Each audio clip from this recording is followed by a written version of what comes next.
और अब चलिए रुक करते हैं वाराणसी का। वाराणसी के डीएम कौशल राज शर्मा जी जुड़ गए हैं। सर, बहुत स्वागत है आपका ABP Ganga DM e conclave में। सर, पहला सवाल मेरा यह है कि जिस तरीके से स्थितियां बनी और वाराणसी की वो खबर प्रमुखता से देश के सामने आई थी कि कैसे एक दिन रात को अचानक से एक अस्पताल में ऑक्सीजन की कमी हुई और उसके बाद आप लोगों ने मैनेज किया। फिलहाल एक्टिव केसेस की संख्या क्या है, मृत्यु दर कितनी कम हुई है और ऑक्सीजन की स्थिति वाराणसी में क्या है? वर्तमान में एक्टिव केसेस की संख्या मैं बड़ी खुशी के साथ बताना चाहूँगा कि केवल 7700 वाराणसी में है। एक टाइम पे जब कोरोना की पीक वेव चल रही थी 14 अप्रैल से 20 अप्रैल के बीच में, तब ये संख्या 26 से 27 हज़ार हुआ करती थी। 26-27 हज़ार से घटकर ये एक महीने के अंदर अंदर अपने आज तक के न्यूनतम लेवल पे पहुंच चुकी है। और ये कारण कई थे जिनको इसमें अरेस्ट करने में मदद मिली। जो विशेष रूप से अभियान जो चलाए गए उन्हीं का ये पॉजिटिव नतीजा रहा कि हमारे जिस रिक्वायरमेंट से बेड की आवश्यकता थी वैसे बेड बढ़ते गए। साथ ही साथ जैसे मेडिसिन डिस्ट्रीब्यूशन हुआ वैसे वैसे संक्रमण घटता गया। वर्तमान में ऑक्सीजन की, चाहे बेड की या मेडिसिन अवेलेबिलिटी और उसकी डिस्ट्रीब्यूशन की बात हो, सभी परिस्थितियों में वाराणसी अभी फिलहाल कंफर्टेबल स्थिति में है। जी सर, अगर हम बात करें एम्बुलेंस के रिस्पांस टाइम की तो वो कितनी मेंटेन हुई है और दवाइयों को लेकर, खासतौर से रेमडेसिविर को लेकर जो हाहाकार मचा था, क्या वो कंट्रोल में है? एम्बुलेंस की व्यवस्था की जहाँ तक बात है तो शुरू में हम लोगों को 10 से 12 एम्बुलेंस की आवश्यकता पड़ती थी। जब हमारे पीक में वेव जानी शुरू हुई तो हम लोगों ने सरकारी एम्बुलेंस के साथ साथ प्राइवेट एम्बुलेंस भी हायर की।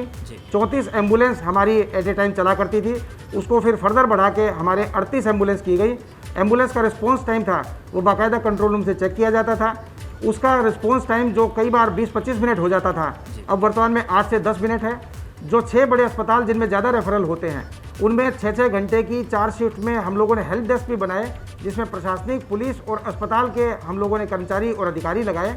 वो भी वहाँ पे एम्बुलेंस के जितने भी मरीज होते थे उतारने में मदद करते थे और उनको उतारने के बाद रिस्पॉन्स टाइम कम करने में मदद करते थे। हम लोगों की जो रेमडेसिविर की जहाँ तक बात है, वाराणसी में अब तक का एवरेज लिया जाए पिछले 1.5 महीने का तो लगभग 700 रेमडेसिविर पर डे के हिसाब से एवरेज हमारे डिस्ट्रीब्यूशन हुआ है। 28,000 से ज़्यादा वायल हम लोग रेमडेसिविर की डिस्ट्रीब्यूट कर चुके हैं। हम लोगों की सरकारी सप्लाई जो यूपी गवर्नमेंट की मिलती थी, उसके साथ साथ एक गुजरात की बड़ी कंपनी से टाई अप करके हम लोगों ने लगभग 1,500 से 2,000 रेमडेसिविर के वायल्स वीक में 2-2 बार प्राप्त करने शुरू किए और उनका डिस्ट्रीब्यूशन प्राइवेट कोविड हॉस्पिटल्स में और सरकारी कोविड हॉस्पिटल्स में करना शुरू किया। हम लोगों ने बीच में सारे मेडिकल्स की मीटिंग भी की थी और सभी अस्पतालों को बताया भी था कि कोई भी रेमडेसिविर बाहर से ओवर द काउंटर दुकानों से ना लिखे। उसका अच्छा परिणाम हुआ था। हम लोगों के द्वारा सीधी कोविड अस्पतालों में दवाई देने का फ़ायदा ये हुआ कि जो सीरियस पेशेंट थे, नीडी हुआ करते थे, उनके हाथ में रेमडेसिविर पहुंची। जो रेट उसके हुआ करते थे बाकायदा बताए जाते थे और अखबारों में जारी किए जाते थे। किस अस्पताल को कितनी रेमडेसिविर हम लोगों ने दी उसका भी ब्यौरा बाकायदा अखबारों में जारी किया जाता था। अब तो वर्तमान में गवर्नमेंट सप्लाई बढ़ चुकी है और कलेक्ट्रेट में भी रेमडेसिविर हम लोग सीधे विक्रय कर रहे हैं। 1800 रुपये की एक वायल के हिसाब से हम लोगों ने रेड क्रॉस के काउंटर लगा दिए हैं। किसी को भी रेमडेसिविर की आवश्यकता होती है तो डॉक्टर का प्रिस्क्रिप्शन लेके वहाँ से कलेक्ट करता है। मतलब मेडिकल स्टोर्स पर भटकने की जरूरत नहीं है, वो सीधे कलेक्ट्रेट पहुंचे और वहाँ पर काउंटर पर रेड क्रॉस के प्रिस्क्रिप्शन दिखाएं, आराम से मिल जाएगी। जी, रेमडेसिविर की जितनी भी प्राइवेट कंपनी 6 होती हैं उनके सभी स्टॉकिस्ट से कोऑर्डिनेशन करके, उन कंपनी से कोऑर्डिनेशन करके रेमडेसिविर का वितरण हमेशा से ही हम लोगों ने प्रशासन के हाथ में रखा। जो सन फार्मा, हेट्रो फार्मा या बाकी अन्य फार्मा की दवाइयाँ भी आती थी, वो जब प्राइवेट हॉस्पिटल्स को जाती थी तो हमें जानकारी रहती थी और हम अपनी कैडिला की दवाई मंगाते थे तो उसको भी उसी हिसाब से डिस्ट्रीब्यूट करते थे। और जो अस्पताल नॉन कोविड होते थे और उनमें भी अगर पेशेंट एडमिट हो जाया करते थे तो उनको हम लोग ओवर द काउंटर एक अलग अस्पताल के माध्यम से दिलवाया करते थे। प्रशासनिक नियंत्रण का अच्छा परिणाम हुआ कि 2-3 केस ही रेमडेसिविर की कालाबाजारी के पूरे 1.5 महीने में पकड़ में आए। हम लोगों के बाकी जिलों में जैसी कार्रवाइयाँ देखने को मिली उतनी नौबत यहाँ पे नहीं आई। जो बाकी मेडिसिन हैं जिसमें कोविड की मेडिसिन है उसके बारे में भी ड्रग एसोसिएशन से मिलकर बहुत अच्छा काम वाराणसी में हुआ। एसोसिएशन के माध्यम से बहुत शुरुआत में ही 40 ऐसे दुकानें चिन्हित कर दी गई थी जो 400 रुपए में ये कोविड की पूरी किट वहाँ पे बिल्कुल, और कालाबाजारी रोकने में आप लोग सफल रहे, लोगों को राहत मिली। सर, एक सवाल और भी है कि तीसरे लहर की आशंका भी है, उन सब के बीच संक्रमण की चेन को तोड़ना जरूरी है, वैक्सीनेशन का जो प्रोग्राम है वो तेजी से बढ़ाना जरूरी है। जो कोरोना कर्फ्यू उसने बड़ी महत्वपूर्ण भूमिका निभाई है। वाराणसी में किस तरीके के परिणाम मिले और किस तरीके से उसको आप लोग इम्प्लीमेंट करवा रहे हैं? वाराणसी में 3 परिणाम बहुत ही सार्थक मिले। एक तो कोरोना कर्फ्यू जो सरकार ने बहुत राइट टाइम इंटरवेंशन लिया, उस कर्फ्यू का नतीजा ये हुआ कि हमारी संक्रमण दर में कमी आई। दूसरा, बहुत बड़ा वृहद रूरल मेडिसिन डिस्ट्रीब्यूशन अभियान चलाया गया। 3 मई से जो अभियान चालू हुआ उसमें अब तक 78,000 से ज़्यादा लोगों को घरों में जाके सिम्टोमेटिक लोगों को दवाइयाँ दी जा चुकी हैं। जो एक एप्रीहेंशन किया जा रहा था कि ग्रामीण क्षेत्र में केस बहुत बढ़ेंगे, डेथ ज़्यादा होंगी और इन्फेक्शन रेट बढ़ेगा, उसको बड़ा ही चैलेंज लेकर पिछले 10 दिन में कंट्रोल किया गया। उस दवाई डिस्ट्रीब्यूशन अभियान का दूसरा परिणाम हुआ। और तीसरा अभियान हम लोगों के बेड बढ़ने का भी हुआ। जो ऑक्सीजन की उपलब्धता हम लोगों ने पिछले 15-20 दिन में सतत प्रयास करके अप्रैल के फर्स्ट वीक में कराई, उसका नतीजा ये हुआ कि जहां शुरू में 700 बेड ही चला करते थे, अब वर्तमान में 2450 बेड वर्तमान में वाराणसी में चालू हैं। और तीनों परिणाम उसके सार्थक ये हुए कि आज वर्तमान में संक्रमण की रेट घटी है। जो पॉजिटिविटी हमारी 38% एक बार चली गई थी, वो पॉजिटिविटी परसेंटेज घट के 10% से नीचे आ गई है। पिछले एक वीक का एवरेज 12% है और कल की पॉजिटिविटी रेट केवल 6% है। इन सभी के सार्थक परिणाम का ये भी नतीजा हुआ कि वाराणसी में वर्तमान में लगभग 2500 जो बेड हैं, उनमें से 1000 बेड खाली हैं और केवल लगभग 1500 बहुत बड़ी राहत की बात है कि ये वाराणसी के लिए ही नहीं बल्कि वाराणसी के आसपास जनपदों के लिए भी सुखद, बिल्कुल अच्छी स्थिति। सर, एक सवाल और भी है, खाली वाराणसी को ही कैटर नहीं करता है बीएचयू की वजह से। जी, उत्तर प्रदेश के कई जिलों से ये भी तस्वीरें सामने आई, गाजीपुर की बात करें, उन्नाव की बात करें या कुछ अन्य जिलों की बात करें, गंगा में शव बहते हुए दिखे या फिर वहां पर टापुओं में शव गड़े हुए दफनाए हुए दिखे।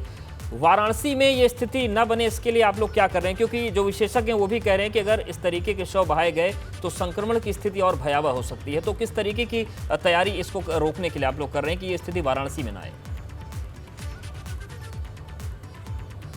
बिहार के बक्सर से जब ये समाचार आने 3-4 दिन पहले प्रारंभ हुए थे, उसी समय सबको सतर्क कर दिया गया था। और ये हम लोगों ने गांव स्तर पर टीम्स लगा के, हमारे 44 गंगा ग्राम हैं जो गंगा के किनारे हैं, वो 44 गंगा ग्राम, एक हमारी नगर पालिका और एक हमारा पूरा नगर निगम, इन सब में हमने टीम्स को एक्टिवेट किया। ग्रामीण क्षेत्रों में हमने तहसील के माध्यम से 5 चेक पोस्ट बनाई हैं, जो मिर्ज़ापुर डिस्ट्रिक्ट में जहाँ से गंगा एंटर होती है और गाजीपुर डिस्ट्रिक्ट में जहाँ गंगा एग्जिट होती है, वहाँ के बीच में 5 चेक पोस्ट हैं। वहाँ पुलिस के और राजस्व के लोग हैं। इसके साथ 2-2 नाव के साथ नाविक भी उनको दिए गए हैं कि कोई भी शव अगर गंगा में आता है तो हम उसको निकाल के अपनी जिम्मेदारी समझते हुए उसका क्रिमेशन करवाएं। इसी के साथ कोई नई डेड बॉडी प्रवाहित ना करे, इसके लिए गांव में जागरूकता अभियान चलाएं। सेकेंडली, हमने सारे गांव में मीटिंग्स करवाई, नए चयनित प्रधान हैं उनके साथ गांव की निगरानी समितियों के साथ मीटिंग्स करवाई।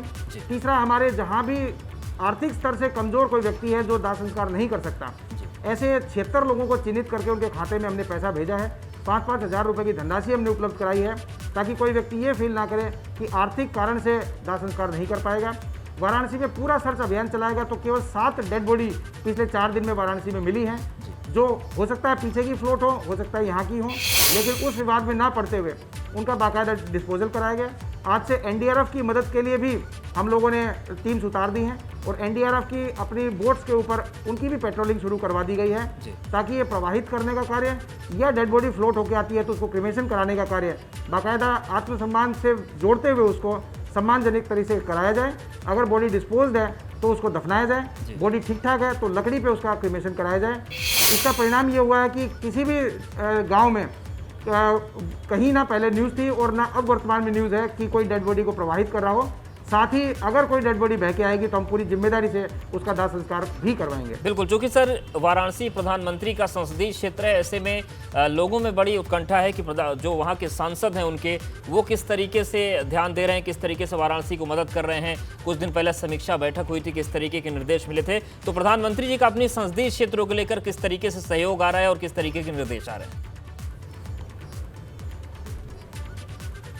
माननीय प्रधानमंत्री जी का कोविड की सेकेंड वेव के पहले दिन से हमें मार्गदर्शन मिल रहा है और अप्रैल में जब ये पीक की तरफ जा रहा था तो प्रधानमंत्री ऑफिस के सारे जिम्मेदार लोग हम लोगों से टच में थे और जो भी हमारी आवश्यकताएं होती थी उनकी पूर्ति कराने में मदद करते थे।